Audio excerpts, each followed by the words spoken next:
Hello दोस्तों, मैं आपके अपने यूट्यूब चैनल पिंटू जी की ट्रिक पर आप सभी का हार्दिक स्वागत करता हूं। हम राजस्थान भूगोल की क्लास में पश्चिमी मरुस्थलीय प्रदेश का अध्ययन कर रहे थे, जिसके अंतर्गत हम पश्चिमी मरुस्थलीय प्रदेश को दो भागों में बांटा था, शुष्क और अर्ध शुष्क। तो हमने शुष्क का अध्ययन कर चुके थे। अर्ध शुष्क को भी फिर हमने चार भागों में बांटा था: घग्गर प्रदेश, शेखावटी क्षेत्र, फिर नागौर और जो लूणी बेसिन वाला अपना क्षेत्र आ जाता है। तो हमने घग्गर प्रदेश का अध्ययन कर चुके थे। आज हम चर्चा करेंगे शेखावटी प्रदेश की। शेखावटी प्रदेश में कौन कौन से जिले शामिल हैं, उसकी क्या क्या विशेषताएं आ जाती है शेखावटी प्रदेश की। ठीक है, तो हम बात करते हैं शेखावटी क्षेत्र की। तो सबसे पहले अगर बात करना चाहेंगे शेखावटी क्षेत्र में कौन कौन से जिले आ जाते हैं, तो शेखावटी क्षेत्र में तीन जिले आ जाते हैं: सीकर, चूरू और झुंझुनू। ठीक है, ये तीन जिले हो गए। आप सभी को पता है कि शेखावटी क्षेत्र में तीन जिले आते हैं। और शेखावटी इसका नाम क्यों पड़ा था? क्योंकि यहाँ पर सबसे पहले यहाँ शेखा सामंतों का क्षेत्राधिकार था, यानी शेखा सामंत के लोग रहते थे। और अगर शेखावटी क्षेत्र की हम और विशेषता की बात करें तो शेखावटी एक अंतः प्रवाह क्षेत्र का भाग है, या अर्थात यानी आंतरिक प्रवाह क्षेत्र का आ जाता है, जिसमें मुख्य रूप से अगर हम नदी की बात करें तो कांसली नदी मुख्य नदी आ जाती है शेखावटी प्रदेश में, जो सीकर की खंडेला की पहाड़ियों से निकलती है। और सीकर झुंझुनू में उसका मुख्य प्रवाह क्षेत्र आ जाता है, जिसके नज़दीक नीमकाथान में सभ्यता भी मिली है, गणेश्वर सभ्यता। फिर बात करें कि उसकी और क्या क्या विशेषता आ जाती है कांतले नदी की, तो वह पूर्णतः राजस्थान में बहने वाली भी सबसे लंबी आंतरिक प्रवाह की नदी आ जाती है। तो हम बात करें कि प्राचीन काल में यहाँ पर प्राचीन काल में शेखा सामंतों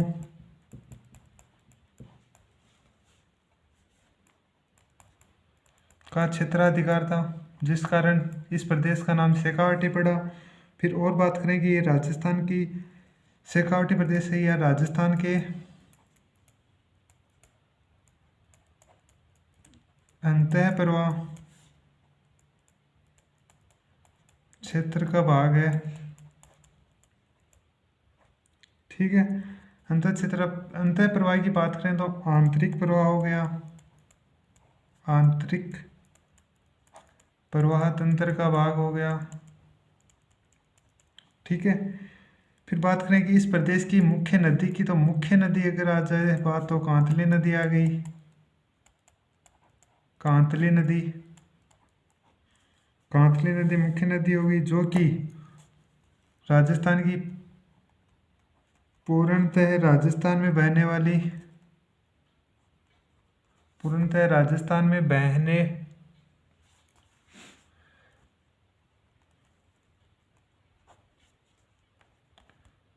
वाली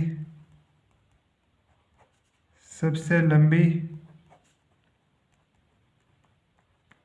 आंतरिक प्रवाह की नदी आ जाती है, जो कि कांतली नदी आ जाती है, सबसे लंबी आंतरिक प्रवाह की नदी। ठीक है, ये हो गई कांतली नदी। अब बात करें कि इस प्रदेश में कांतली नदी जिस प्रदेश में प्रवाहित होती है उसमें जलोढ़ मृदा का विस्तार है, जिसका सर्वाधिक विस्तार की अगर हम बात करना चाहेंगे तो वो झुंझुनू वाले एरिया में आ जाती है। अब बात करें कि कांतली नदी, हमारी बात चर्चा चल रही थी, तो कांतली नदी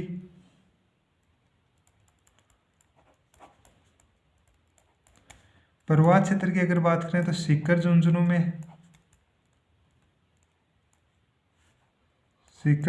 में। और बात करें कांतली नदी के आसपास में तंवर राजपूतों का क्षेत्राधिकार था, इसी कारण इस क्षेत्र को तोरवाटी क्षेत्र के नाम से भी जाना जाता है। ठीक है,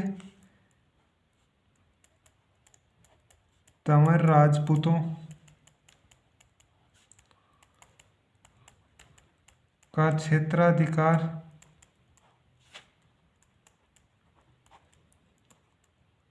होने के कारण इसे किस नाम से जाना जाता है? तोरावाटी क्षेत्र भी कहते हैं। ठीक है, ये तो बात कांतली नदी की हो गई। अगर इससे आपसे मिट्टी की बात करी जाए कि कौन सी मिट्टी है, तो इस प्रदेश में यानी शेखावटी प्रदेश में जलोढ़ मृदा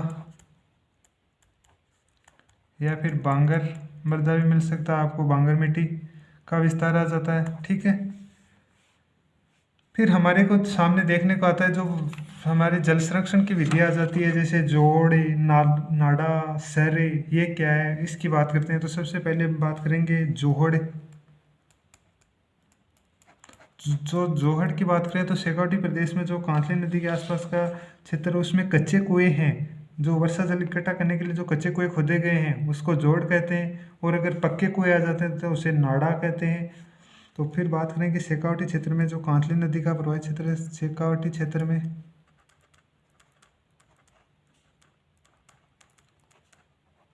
में जो कांतली नदी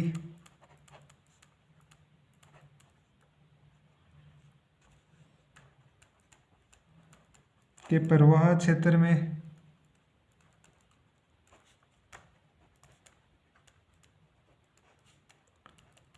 कच्चे कुओं द्वारा वर्षा जल संरक्षण की विधि को क्या कहते हैं? जोड़ कहते हैं। जोहड़, मान लो ये कांसली नदी प्रवाहित हो रही है, ठीक है, उसके आसपास में कच्चे कुएं अगर खोद खोद कर कच्चे कुएं बनाए गए हैं तो उसे क्या कहते हैं? जोड़। अगर यही कुएं पक्के हैं तो उसे नाड़ा के नाम से जाना जाता है। तो दूसरा शब्द हमारे को देखने को मिलता है नाड़ा। तो नाड़ा का अर्थ हो जाएगा कि पक्के कुएं आ जाते हैं शेखावटी क्षेत्र में। पक्के कुएं, वर्षा जल संरक्षण विधि में काम में लिए जाने वाले पक्के कुएं हो तो उसे नाड़ा के नाम से जाना जाता है। ठीक है, तो ये होगी नाड़ा की बात। और शेखावटी में कच्चे कुएं हो तो जोहड़ और नाड़ा। और तीसरा शब्द हमारे को देखने को मिलता है सर, सरोवर यानी तालाब। तो सर की अगर हम बात करें तो छोटे छोटे तालाब जिसमें वर्षा जल संरक्षण होता है, वर्षा जल संरक्षण किया जाता है, उसको सर के नाम से जाना जाता है। ये मुख्यतः आबूसर जो झुंझुनू में तालाब बना हुआ है उस प्रकार आबूसर। तो बात करेंगे छोटे तालाब। छोटे तालाब से वर्षा जल संरक्षण, एग्जाम्पल इसमें आ जाता है आबूसर, जो मुख्यतः झुंझुनू में, मुख्यतः आबूसर झुंझुनू में, आबूसर यानी छोटे तालाब से वर्षा जल संरक्षण की विधि आ जाती है। ठीक है, तो हमने शेखावटी क्षेत्र पढ़ लिया, घग्गर प्रदेश का कल अध्ययन कर चुके थे। अब बात करते हैं हम नागौर उच्च भूमि क्षेत्र। अगर मैप में दर्शाना चाहें कि सीकर चूरू झुंझुनू का, तो अपना ये क्षेत्र आ जाता है सीकर चूरू झुंझुनू। ठीक है, ये शेखावटी क्षेत्र आ जाता है। गंगानगर और हनुमानगढ़ का ये आला, ये गंगानगर और हनुमानगढ़ का घग्गर प्रदेश वाला एरिया आ जाता है। ठीक है, और ये आ जाता है अपना शेखावाटी, ये शेखावाटी क्षेत्र वाला आ गया। अब बात करते हैं नागौर वाला। तो नागौर अपने राजस्थान का मध्यवर्ती जिला आ जाता है, ये आ गया नागौर। ठीक है, तो अब बात करते हैं हम नागौर उच्च भूमि की। तीसरा प्रकार आ जाता है अपना नागौर उच्च भूमि। ठीक है, तो नागौर उच्च भूमि की बात करें तो नागौर में जो 300 से 500 मीटर ऊंची अरावली की जो पहाड़ियाँ बची हुई हैं, उच्च भूमि क्षेत्र की जो पहाड़ियाँ हैं उसे नागौर उच्च भूमि के नाम से जाना जाता है। और अगर इसमें बालू का स्तूप यानी उच्च भूमि के मध्य जो दलदली क्षेत्र का अगर निर्माण हो जाता है तो उसे रैन के नाम से भी जाना जाता है। तो बात करें कि जो नागौर के क्षेत्र में जो ऊंची ऊंची पहाड़ियों बनी हुई है उसके मध्य में वर्षा जल इकट्ठा होने के बाद में जो दलदली क्षेत्र का यानी भूभाग का निर्माण होता है उसको रन सरोवर, रन के नाम से जाना जाता है। और अगर इसमें बात करें कि इस क्षेत्र में कौन सी चट्टान पाई जाती है, तो इसमें माइकासी चट्टान पाई जाती है, जो कि लगभग अपने नागौर के डीडवाना तहसील, डेगाना और कोचामन और सांबर तहसील में इसका विस्तार है। और रन क्षेत्र में अगर हम बात करना चाहें तो सोडियम लवणों की अधिकता होती है, जिसके कारण यहाँ लवणीय जिलों की भी अधिकता है। तो आपको पता है कि नागौर क्षेत्र में लवणीय जिले हैं, लवणीय जिले, उसकी भी मात्रा अधिक है। सर्वाधिक लवणीय जिले भी नागौर में आ जाती है। फिर यानी खारे पानी लवणीय जिले नागौर में आ जाती है, या नमकीन जिले भी बोल सकते हैं। अगर आपसे पूछा जाए कि सोडियम सल्फेट का कारखाना कहाँ पर है, तो डीडवाना में आ जाता है। फिर बात करना चाहेंगे कि नागौर में जो 300 मीटर से 500 मीटर ऊंची ऊंची अरावली से परतक पहाड़ियाँ हैं,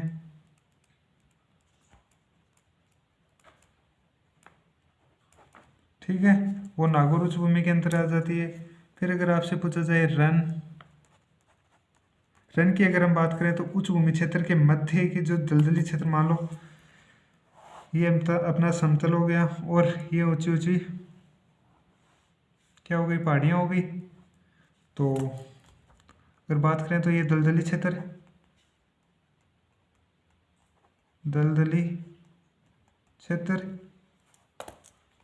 यह हो गई उच्च भूमि। अगर यहाँ पर बात करें कौन सी चट्टानों का धरातल के नीचे इन पहाड़ियों के मध्य कौन सी चट्टानें आ जाती है, तो अवशिष्ट यानी माइकासीय चट्टान आ जाती है, माइकासिस्ट चट्टान आ जाती है, जो कि केशाकर्षण पद्धति के द्वारा मृदा के ऊपर आ जाती है, जिससे भूमि लवणीय हो जाती है। और बात करें कि अवसाद चट्टानें, इसके अवशेष कौन कौन से, यानी एग्जाम्पल के रूप में हम देखना चाहें तो डेगाना, डीडवाना, कुचामन और सांबर। बात करें कि इस क्षेत्र में जो जिले हैं वो लवणीय जिले हैं। इस क्षेत्र में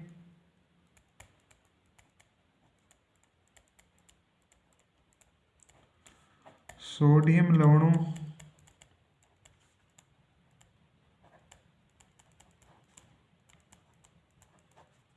की अधिकता होती है, जिसके कारण ये लवणीय जिले या नमकीने जिलों का निर्माण करती है, जिससे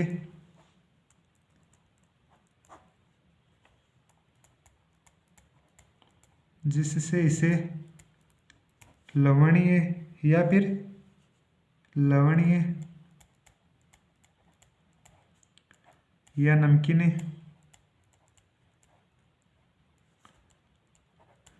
जिले भी कह सकते हैं, ठीक है।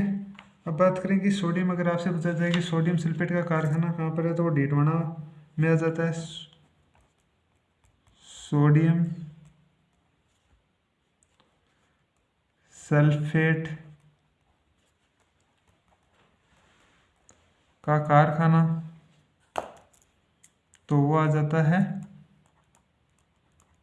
डीडवाना में, ठीक है। अब आगे बात करना चाहेंगे कि नागौर उच्च भूमि हो गई, घग्गर प्रदेश हो गया और शेखावटी प्रदेश हो गया। अगर आप बात करें कि नागौरी उच्च भूमि का वर्गीकरण कितने श्रेणियों में किया गया, तो नागौरी जो उच्च भूमि है उसको 3 श्रेणियों में बांटा गया, मकराना श्रेणी, मांगलोद श्रेणी और जायल श्रेणी। हम बात करें कि जो अपना मकराना श्रेणी है उसमें तो सफ़ेद संगमरमर का जमाव क्षेत्र यानी मार्बल क्षेत्र आ जाता है। मकराना पत्थर हमारे देखने को मिलता है वाइट पत्थर जो सफ़ेद संगमरमर। फिर मांगलो श्रेणी में देखें तो जिप्सम का जमाव आ जाता है। फिर जायल श्रेणी में देखें तो फ्लोराइड युक्त जो जलपट्टी है, यानी उसे कुब्बड़ पट्टी, बांका पट्टी, हाउस बेल्ट भी बोलते हैं, वो क्षेत्र आ जाता है। तो बात करें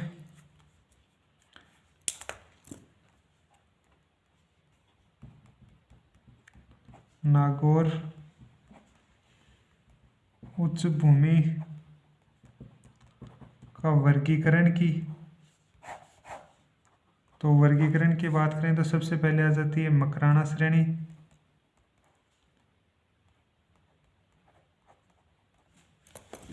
मकराना श्रेणी की बात करें तो ये आ जाती है सफ़ेद संगमरमर,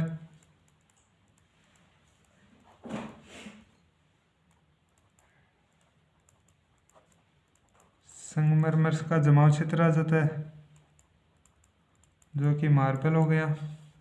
फिर दूसरी हम बात करना चाहें तो मांगलोद श्रेणी आ जाती है।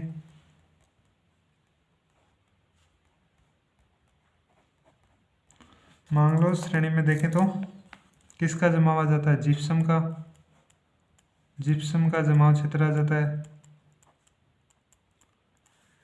फिर बात करें तीसरे नंबर पर जायल श्रेणी। तो जायल श्रेणी की हम बात करें तो उसमें फ्लोराइड युक्त जो जल क्षेत्र आ जाता है, फ्लोराइड लवणीय यानी फ्लोराइड, फ्लोराइड युक्त क्या जल क्षेत्र। और बात करें इसे और किस नाम से जाना जाता है, इसे कुब्बड़ पट्टी, कुब्बड़ पट्टी या बांका पट्टी के नाम से भी जाना जाता है, बांका पट्टी। ठीक है, अब अगर इसका विस्तार देखें कि जायल श्रेणी का विस्तार कहाँ पर आ जाता है, तो जायल नागौर से लेकर अजमेर के मध्य स्थित फ्लोराइड युक्त जल पट्टी आ जाती है, जो कि नागौर से कहाँ तक, नागौर से अजमेर के मध्य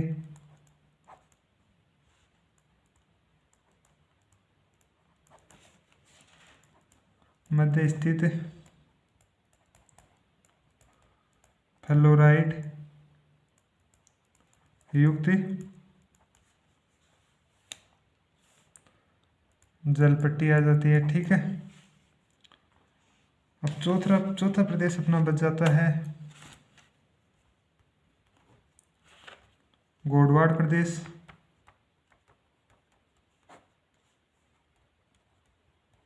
जिसे दूसरा हम लूणी बेसिन के नाम से भी जाना जाता है, लूणी बेसिन।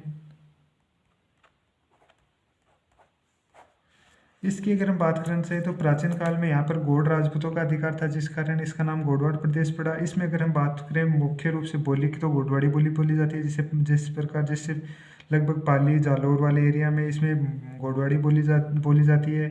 और अगर इसमें बात करें कि छप्पन गोमदागार पहाड़ियाँ भी पाई जाती है, जिससे छप्पन की पहाड़ियाँ करते हैं, जो बाड़मेर में है। और बात करना चाहें कि इस गोडवाड़ प्रदेश का विस्तार किन किन जिलों में आ जाता है, तो जालौर, पाली, बाड़मेर और जोधपुर नागौर, यानी बाड़मेर, जालौर, पाली का तो पूरे एरिया आ जाते हैं, और जोधपुर और नागौर का आंशिक रूप से भाग आ जाता है गोडवाड़ प्रदेश में। और इसमें जालौर में अगर जसवंतपुरा की पहाड़ियाँ देखें तो वो भी गोडवाड़ प्रदेश में नहीं, जालौर में आ जाती है, जिसमें सबसे ऊंची चोटी डोरा पर्वत आ जाती है। फिर इसराना बाकर, रोजा बाकर, जारोल पर्वत आ जाते हैं। तो हम बात कर लेते हैं गोडवाड़ प्रदेश की। तो अगर इसमें बात करें सबसे पहले कि मुख्य बोली की बात करें तो गोडवाड़ी बोली, इस प्रदेश की विस्तार देख लेते हैं। इस पहले तो किन किन प्रदेश में इनका विस्तार आ जाता है, किन किन जिलों में, तो जालौर, पाली, बाड़मेर। ठीक है, ये तो पूरे हो गए हैं बाड़मेर में शामिल। और अगर आपसे पूछा जाए बाड़मेर में, और अगर बात करना चाहेंगे जो जोधपुर और नागौर का, उसका भी जोधपुर,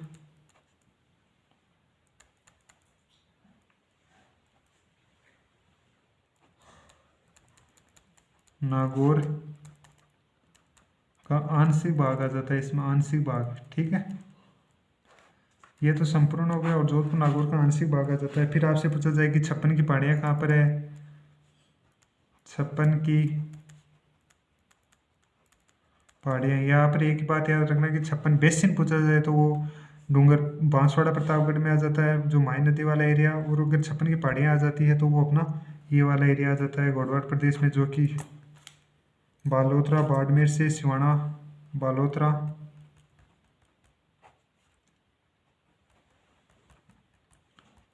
बाड़मेर से सिवाना, बाड़मेर तक आ जाती है। यहाँ पर छप्पन घुमताकार पहाड़ियाँ या गोलाकार पहाड़ियों का विस्तार आ जाता है। इसका सबसे यानी छप्पन घुमताकार पहाड़ियाँ होने के कारण इसका नाम छप्पन की पहाड़ियाँ पड़ा। यहाँ पर एक गांव, एक ऊंची पहाड़ी, उसका नाम है पिपलूद पहाड़ी।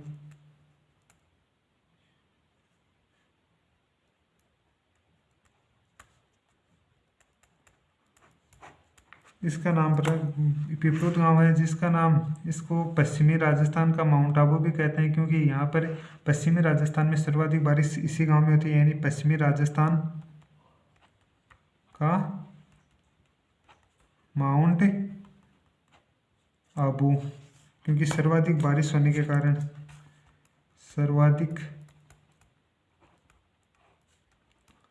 बारिश होने के कारण अगर 56 की पहाड़ियाँ पूछी जाए तो बालोतरा बाड़मेर से, अगर 56 की बेसिन पूछी जाए तो वो अपना माही वाला एरिया, नीचे डूंगरपुर बांसवाड़ा प्रतापगढ़ वाला वो एरिया आ जाता है। सर्वाधिक बारिश होने के कारण इसे पिपलुद ग्राम की संख्या दी गई, क्योंकि माउंट आबू सिरोही में राजस्थान में सर्वाधिक बारिश होती है, तो और अगर पश्चिमी राजस्थान में बात करें तो पिपलुद ग्राम में होती है, तो सर्वाधिक बारिश होने के कारण इसे पश्चिमी राजस्थान का माउंट आबू कहते हैं। फिर अगर हम बात करना चाहें कि जसवंतपुरा की पहाड़ियाँ कहाँ पर है, तो जसवंतपुरा की पहाड़ियाँ आपसे पूछा जाए तो वो जालोर में आ जाती है। जसवंतपुरा की पहाड़ियाँ जो कि जालोर में आ जाती है, ठीक है। फिर इसी में आपसे पूछा जाए, जसवंतपुरा की पहाड़ियाँ हो गई, फिर आपसे पूछा जाए डोरा पर्वत,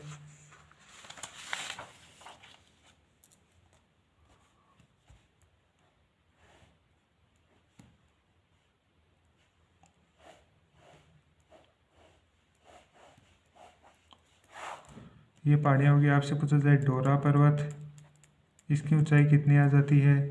फिर अगर पूछा जाए इसराना पर्वत, इसकी ऊंचाई कितनी आ जाती है, इसराना भाकर। फिर अगर पूछा जाए रोजा भाकर, फिर जारोल पूछा जाए, इसकी ऊंचाई कितनी आ जाती है, और सुंदा पर्वत, जहाँ पर सुंदा पर्वत पहला रोपवे भी स्थित है इसी पर्वत पर, सुंदा पर्वत। अब इसकी बात कर लेते हैं ऊंचाई की, तो पश्चिमी राजस्थान की सबसे ऊंची चोटी पे डोरा पर्वत आ जाती है। डोरा पर्वत पश्चिमी, अगर आपसे पूछा जाए पश्चिमी राजस्थान की सबसे ऊंची चोटी, तो भी डोरा पर्वत आ जाती है। पश्चिमी राजस्थान की सबसे ऊंची चोटी। अब इसकी ऊंचाई की अगर हम बात करें तो 869 मीटर आ जाती है। फिर इसराना भाकर की अगर हम बात करना चाहें तो 839 मीटर आ जाती है। फिर अगर रोजा भाकर की हम ऊंची चोटी की बात करना चाहें तो 730 मीटर आ जाती है ऊंचाई। फिर जारोल की अगर हम बात करना चाहें तो 588 मीटर आ जाती है। और सुंदा पर्वत की बात करें तो 450 मीटर आ जाती है, ठीक है। ये हो गया। फिर नोट लगाकर आप वो 2 पॉइंट और लिख लो साथ में। अगर आपसे पूछा जाए 56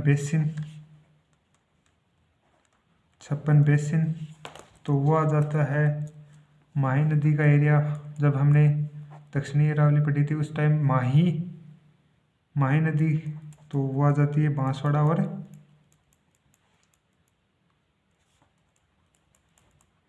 प्रतापगढ़। फिर आपसे पूछा जाए कि जो जालोर की, वो तो मैंने बता दिया, डोरा पर्वत सबसे ऊंची चोटी आ जाती है पश्चिमी राजस्थान की, ठीक है। अगर आपसे पाली में जो कालापुरा डूंगर है, वो भी पाली के पूर्व में स्थित कालापुरा का डूंगर आ जाता है। अगर आपसे पूछा जाए जसवंतपुरा की पहाड़ियाँ कहाँ पर है, तो वो जालोर में आ जाती है। और 56 की पहाड़ियाँ साथ में लिख लो, 56 की पहाड़ियाँ, तो वो आ जाती है बालोतरा बाड़मेर से कहाँ तक, सिवाना। बालोतरा बाड़मेर से सिवाना बाड़मेर तक। तो आज हमने इस प्रकार से अपना महत्वपूर्ण टॉपिक था राजस्थान का भौतिक प्रदेश, उसका संपूर्ण अध्ययन कर चुके। तो आपका कैसा लगा ये पार्ट, राजस्थान का सबसे इम्पोर्टेंट पार्ट, जिसमें हर एग्जाम से कई बार प्रश्न पूछा जा चुका है। इस पार्ट से राजस्थान की भौतिक प्रदेश का हमने सबसे पहले दक्षिण पूर्वी पठारी प्रदेश का अध्ययन किया, फिर पूर्वी मैदानी प्रदेश, फिर अरावली पर्वतीय प्रदेश, फिर पश्चिम मरुस्थलीय प्रदेश का आज संपूर्ण रूप से इसको 2 भागों में बांटा था, शुष्क और अर्ध शुष्क। तो शुष्क का हमने पहले कर चुके, और आज अर्ध शुष्क प्रदेश का संपूर्ण अध्ययन कर चुके। अब कल नया टॉपिक स्टार्ट करेंगे।